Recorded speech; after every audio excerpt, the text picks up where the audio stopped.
Take a look at that playmat.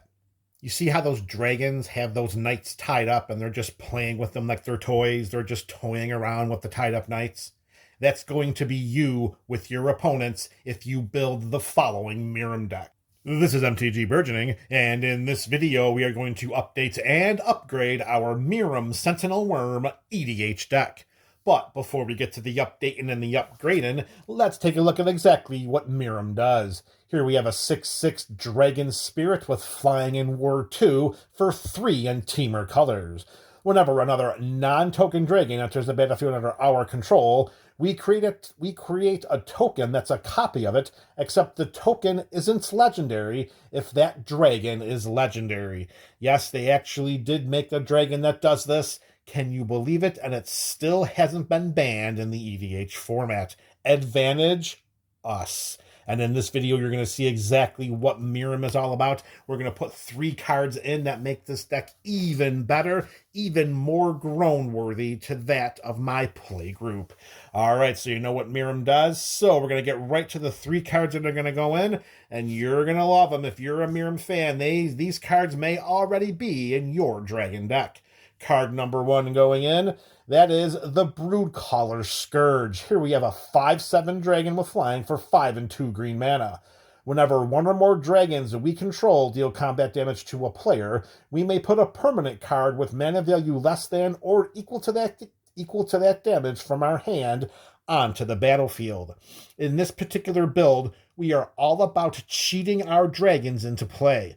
We don't care how they get into play. Miirym doesn't care how they get into play. Did she say anywhere in this text box that these dragons must be cast?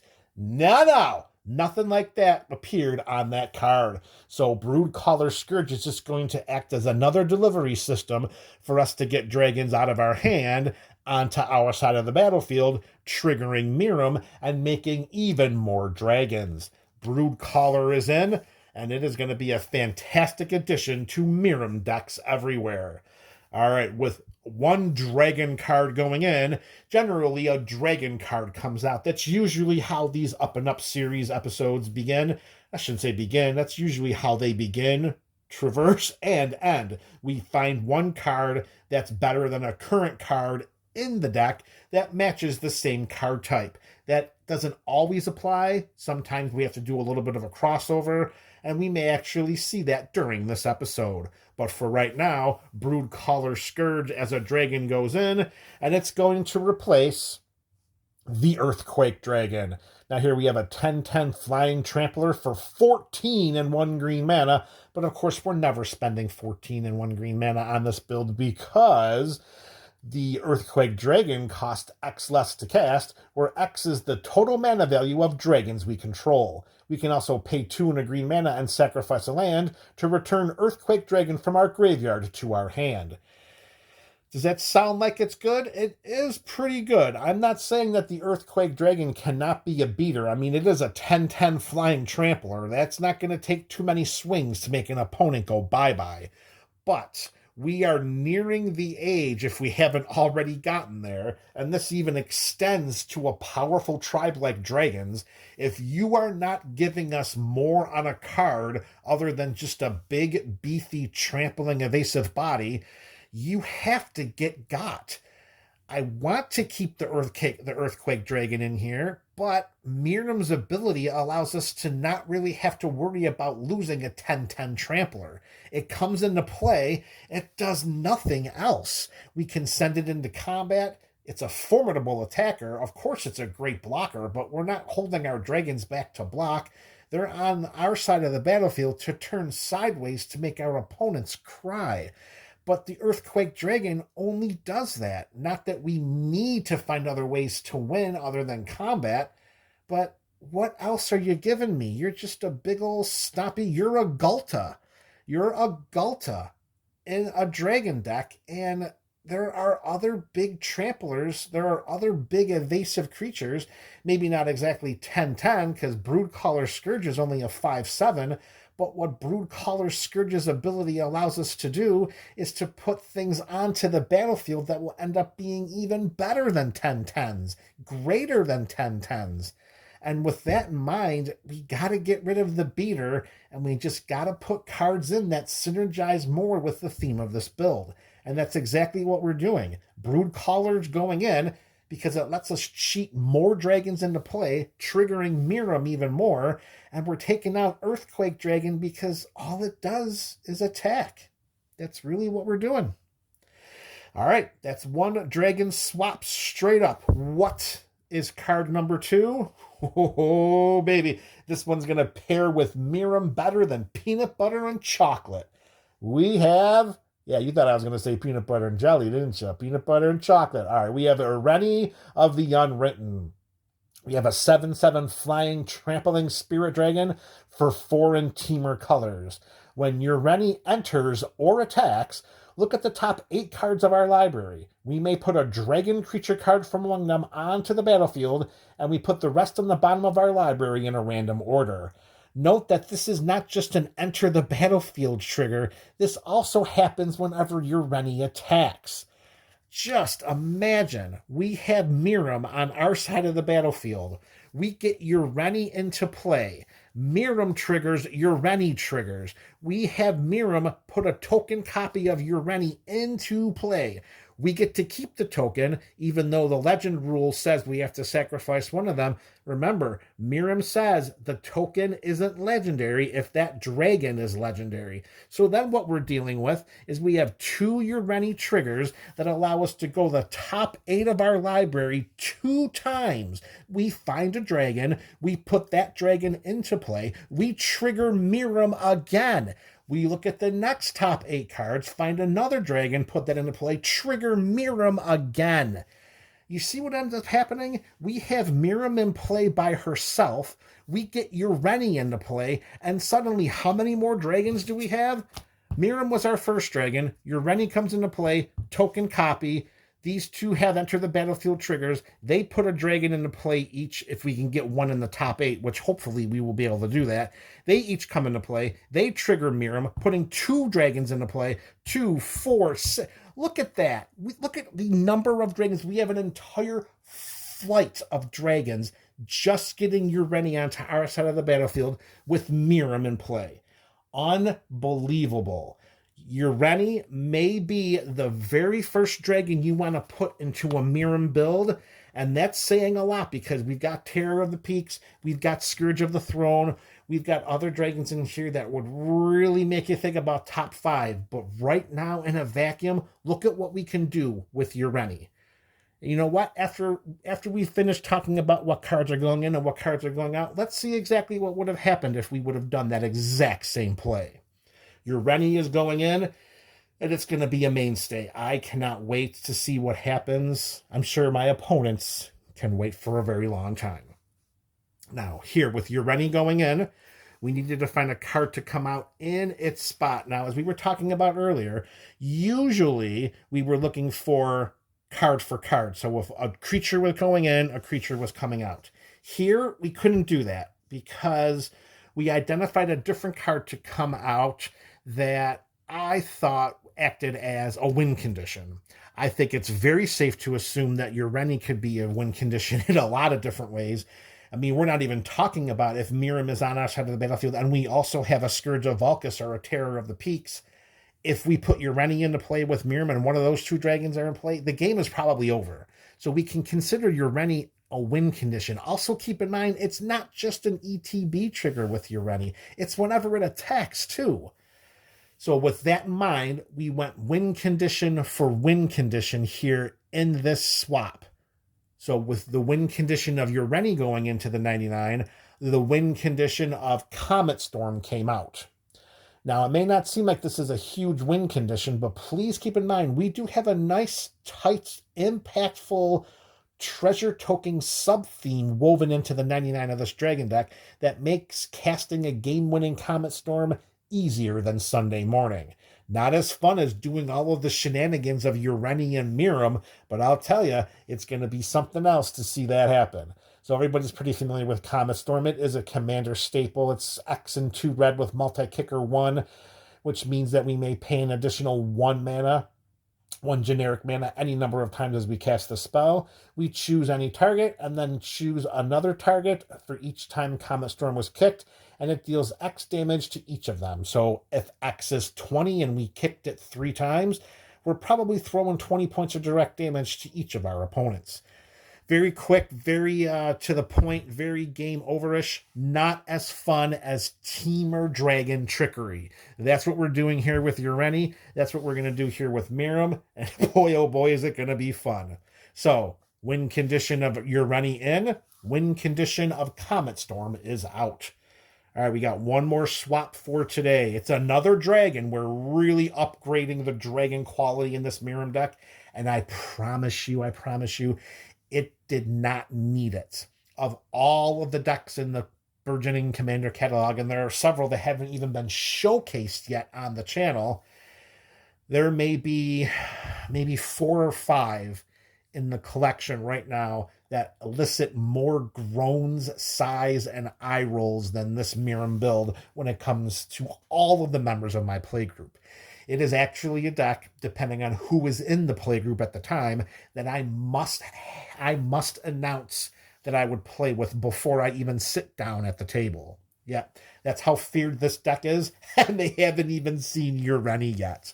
All right, the last card going into the 99 of this Miirym deck today. As I said, it's also a dragon. The last card is... oh, look at that. It's Ureni version 2.0. Actually, this is probably Ureni version 1.0 because it came from the actual Tarkir Dragonstorm set, where Ureni of the Unwritten was from the Commander decks. Either way, double Ureni today, baby. Here we have a 10/10 flying protection from white and protection from black for 5 and Temur colors. Very good levels of protection here. White and black, so keep that in mind. So white, so no path. That's going to be no Anguished Unmaking, no Swords to Plowshares. Protection from black, all right, all your black removal spells, including Anguished Unmaking once more. That's also going to extend to Assassin's Trophy. Ooh, it's going to be a very nice form of protection. Actually, not a bad card to think about including into your Scion deck, maybe. It's just because that's all it would offer you, would be a slightly muted form of overall protection, because its block of text after that is just going to be an enter the battlefield trigger, which doesn't really sync up with what Scion wants to do. Anyways, this isn't about Scion, this is about Miirym, so let us continue. When Ureni enters, it deals X damage divided as we choose among any number of target creatures and or planeswalkers our opponents control, where X is the number of lands we control. Now, if you were to check out the up-to-the-minute deck list of this build, you'll see that we have an extraordinarily large amount of mana ramp in this build, because, you know, dragons ain't cheap if we don't have any ways to cheat them into play. If we have to hardcast those babies, we need the lands to do so. And we're playing green, so you better believe that we've got everything we need to get those lands from our library onto our side of the battlefield. So having the lands in play to deal the direct damage, that shouldn't be a problem. Ureni is going to come down if Miirym is on our side of the battlefield. It's going to trigger Miirym. It's going to put a second copy of Ureni into play. And let's just say we'll make it an even 6. Let's just say we got 6 lands. We're still going to sling around 12 points of direct damage to our opponent's creatures. Now, we have big, huge flying dragons, so we're not really worried about too many creatures on our opponent's sides of the battlefield. What we may be worried about are the token armies. Like if our opponents have like 10, 12, 1/1 soldiers or something like that, one timely getting Ureni into play with Miirym on our side of the battlefield could wipe out nearly an entire token army, or at least put a huge dent into what our opponent is trying to do. I think that with a 10/10 flyer, with, you know, some protection, because remember, the protection isn't just to protect it from being removed. The protection also acts as maybe it can't be blocked. If we're playing against a mono white or mono black outside of any straight artifact creatures that are only colorless, Ureni is going to get through for a huge amount of combat damage. Additionally, it could be a fantastic blocker if needed, if we're sitting down playing, you know, white, black, any kind of creatures like that. Either way, Ureni as a body is massive, massive in combat, either on the offensive or the defensive.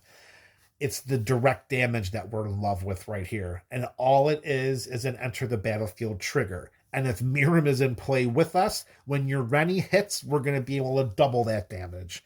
Wonderful inclusion here. I wouldn't go as far as to say it's going to be the same level of shenanigans as the Unwritten, but still, your Rennie, the song unending, is still going to have its own impact. All right, with this version of your Rennie going into play, we're back to our Dragon for Dragon swap. And with that in mind, the dragon coming out to make way for your Rennie is going to be Lozan, Dragon's Legacy.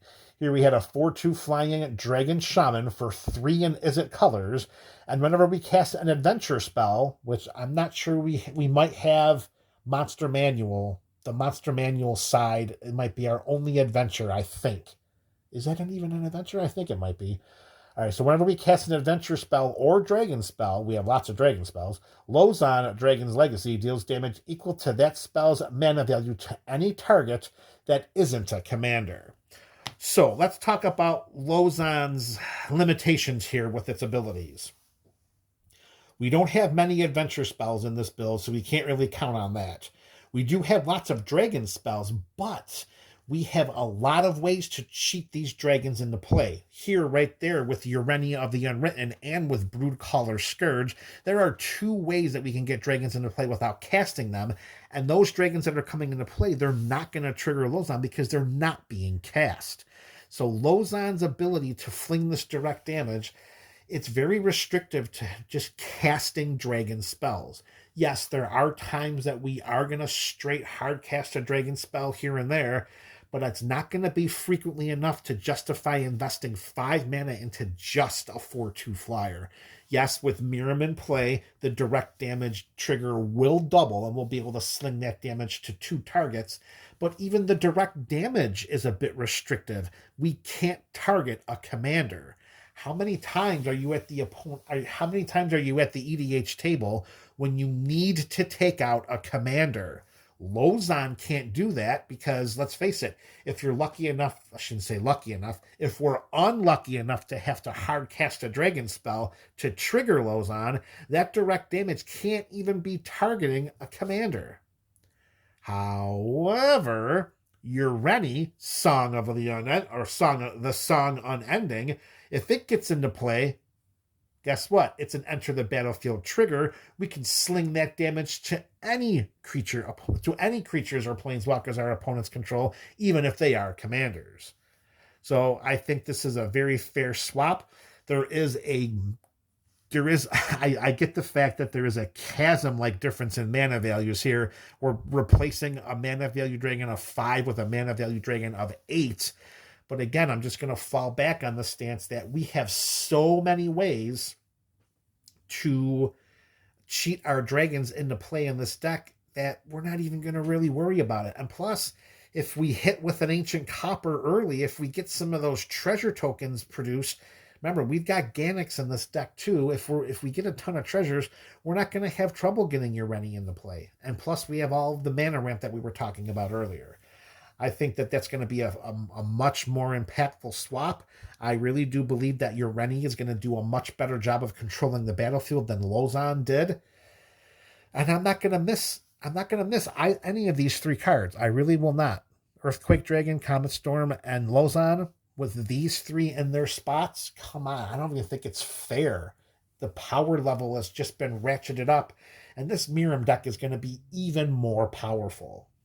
There we have it. We had 3 cards going in, 3 cards coming out, but what I am actually interested in, and just to make it fair, just to see exactly what would happen, just to make sure that I wasn't trying to plan this to happen, let's give the Miirym deck a little bit of a shuffling here. This isn't the full 99, of course, because we've got 3 cards out, so we'll just call this the 96. All right, so we got that bad boy shuffled.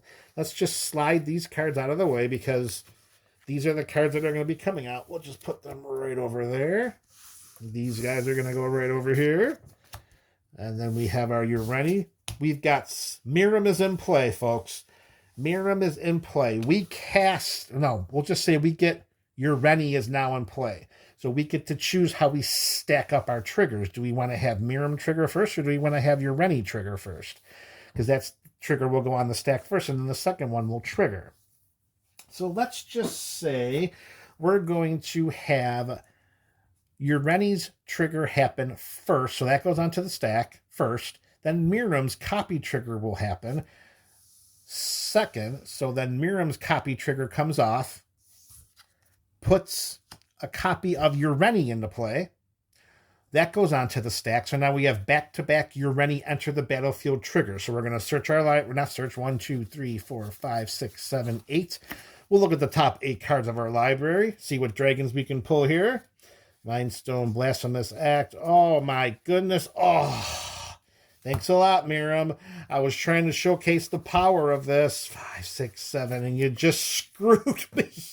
All right, Kodama's Reach. There's a Drakuseth, and there we have a Scourge right there. Hellkite Charger. Oh, so close. All right, so what are we going to pick here? Probably not going to pick the Charger, that's for sure. So it's between Drakuseth and the Scourge. Honestly, we want the Scourge to come into play because then we can start slinging our direct damage. So the Scourge comes into play. These will go on the bottom of the library in some order. Scourge comes into play. It's going to trigger Mirror. Scourge will come into play. There'll be 2 triggers to go onto the stack. We'll have Mirrym make another copy of the Scourge, and then we'll be slinging some direct damage around like nobody's business. Wish that would have looked better than it did. Had Scourge come into play first, and then another dragon came into play with the second ability. Oh, it would have been magnificent. Either way, you see what we're looking at here. This was just hitting on one of the 2 enter the battlefield triggers with Ureni coming into play with Mirrym on our side of the battlefield. Imagine if they both hit. All right, that's going to do it, MTG BC. Here we updated and upgraded Mirrym Sentinel Wyrm. Again, you can look in the description below for the up-to-the-moment deck list, the deck tech, and this deck's video primer series. This is MTG Burgeoning, a channel for all things Magic.